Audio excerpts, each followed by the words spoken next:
प्रिय विद्यार्थियों, अपन पढ़ रहे हैं मोलिकुलर ऑर्बिटल थ्योरी MOT। इसमें अपन ने शुरू में आपको बताया कि किस तरह से जो एटॉमिक ऑर्बिटल्स हैं वो मिलकर क्या बनाते हैं, मोलिकुलर ऑर्बिटल्स। और ये मोलिकुलर ऑर्बिटल्स फिर दो भागों में बट जाते हैं, बॉन्डिंग और एंटी बॉन्डिंग। अपन सब जानते हैं कि बॉन्डिंग की ऊर्जा कम होती है और एंटी बॉन्डिंग की ऊर्जा अधिक होती है। इसी क्रम को अपन आगे बढ़ाते हुए आज अपन बात करेंगे संकरित कक्षक sp, sp2, sp3, hybrid orbitals sp, sp2 and sp3। किसी परमाणु के एक से अधिक परमाणु कक्षकों के संयोग और वियोजन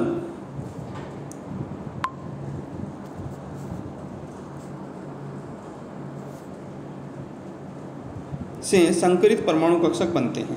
संकरित कक्षक अधिक दिशात्मक होने के कारण स्थायी बंध बनाते हैं। अतः जहाँ तक संभव हो परमाणु बंधन के दौरान संकरित कक्षकों का उपयोग करते हैं। सर्वप्रथम संकरण की अवधारणा कार्बन से ही प्रारंभ हुई थी। कार्बन के संयोजकता कोश में 4 अयुग्मित electron 2s1, 2px1, 2py1, 2pz1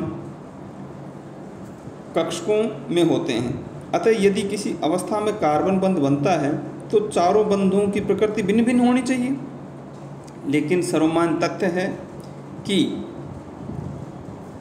CH4 के चारों हाइड्रोजन परमाणु एकदम समान प्रकृति के होते हैं। यह तभी संभव है जब कार्बन की चारों संयोजकताएं 109 डिग्री 28 मिनट पर एक चतुष्फलकीय चारों कोणों पर स्थित हों और केंद्र में परमाणु कार्बन का। कार्बन के प्रत्येक इलेक्ट्रॉन को उसके तरंग फलन साई द्वारा परिभाषित किया जा सकता है। यदि चारों संयोजकता इलेक्ट्रॉन के परमाणु कक्षकों का फलन क्रम से psi2s, psi2px, psi2py, psi2pz हो तो उनके रेखीय संयोग से बने हुए 4 परमाणु कक्ष जो चतुष्फलक में वितरित होंगे उनका तरंग फलन psi sp3 होगा। अतः psi sp3 इक्वल टू हो जाएगा बेटा a1 psi s plus b1 psi px plus c1 psi py plus d psi pz।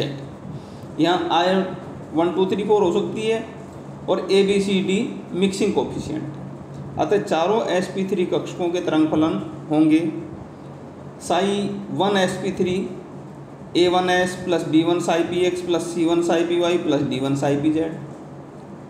दूसरे वाला हो जाएगा बेटा psi sp3 2 a2 psi s b2 psi px c2 psi py d2 psi pz।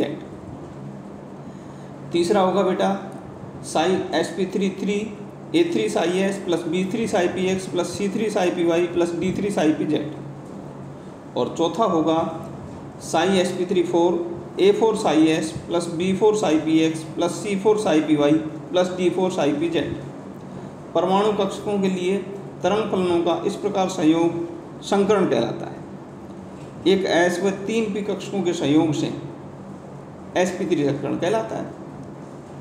एक sp3 की आकृति ये जैसा आपको दिखाई गई है इसके अंदर इसी तरह की होती है। एक लोब बड़ा होता है और दूसरा लोब छोटा होता है।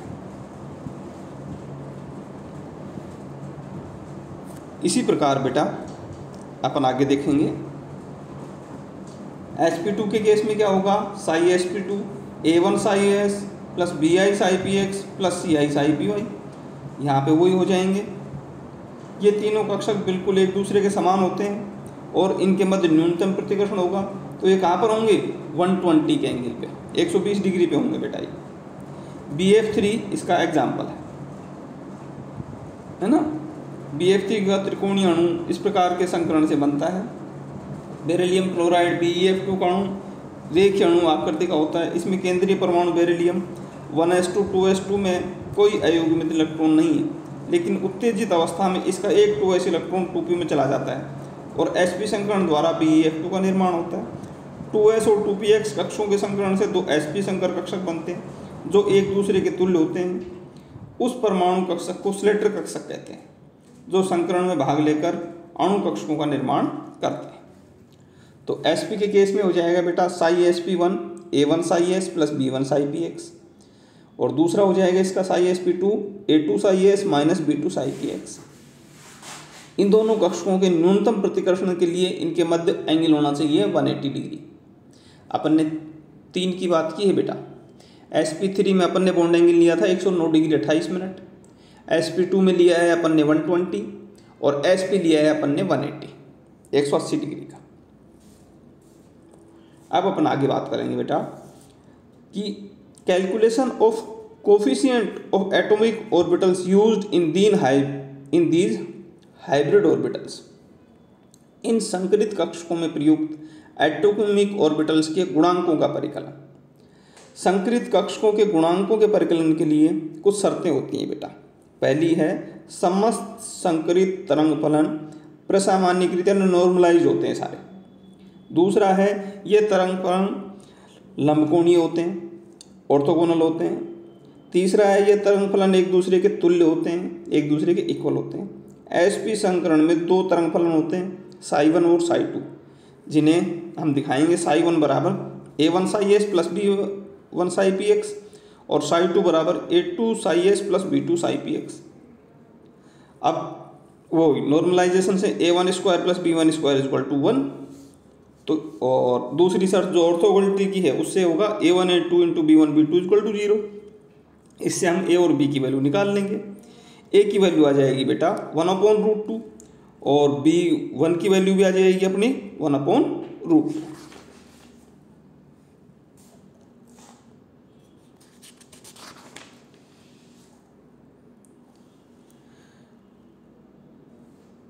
यहाँ जो SP3 की बात की अपन ने बेटा, इसमें साई1 से साई4 तक कक्षकों के व्यंजक प्राप्त होते हैं। साई1 A1 की वैल्यू आ जाएगी बेटा 1/2, B1 की वैल्यू आ जाएगी 1/2√3, C1 की वैल्यू आ जाएगी 1/√2 और D1 की वैल्यू आ जाएगी 1/6। इन सब वैल्यूज़ को हम लिख देंगे और चारों जो हमारे वेव फंक्शन हैं साई1 साई2 साई3 साई4 SP3 के वो प्राप्त हो जाएंगे। इसी तरह से हम निकाल लेंगे बेटा SP2 और SP का। संकरण के प्रकार से बंद कोण की गणना। Calculation of bond angle from the type of hybridization. किसी कक्षक का संकरण किस प्रकार का है और उस संकरण में बंद कोण थीटा का मान क्या होगा, इसके लिए एक सरल सा सूत्र है। Cos theta equal to minus संकरित कक्षक में एस गुण अपॉन 1 माइनस संकरित कक्षक का एस गुण। SP संकरण 50% एस लक्षण है, इसलिए कोस थीटा बराबर आ जाएगा -0.5 upon 1 minus 0.5 is equal to आया -1, तो थीटा इज इक्वल टू आ गया 180। SP संकरण में 180 का एंगल होगा। इसी तरह SP2 में 33% एस करेक्टर होगा, तो कोस थीटा बराबर -0.33 अपॉन 1 माइनस 0.33, इसको सोल्व करोगे तो आया 0.5 और ये 120 एंगल की थीटा का मान 120 होता है तब होती है इसकी वैल्यू। और SP3 के लिए एस करेक्टर 25%, तो इसका आ जाएगा -0.25 अपॉन 1.25 0.33 और ये होती है 109 डिग्री 28 मिनट की वैल्यू। तो इस तरह से हम बच्चों ये निकाल सकते हैं कि SP3, SP2 और SP किस तरह से बनते हैं, क्या उनके नॉर्मलाइजेशन कांस्टेंट होंगे, क्या उनमें बॉन्ड एंगल होंगे, क्या उनके वेव फंक्शन होंगे, ये सब चीज़ें अपन निकाल सकते हैं।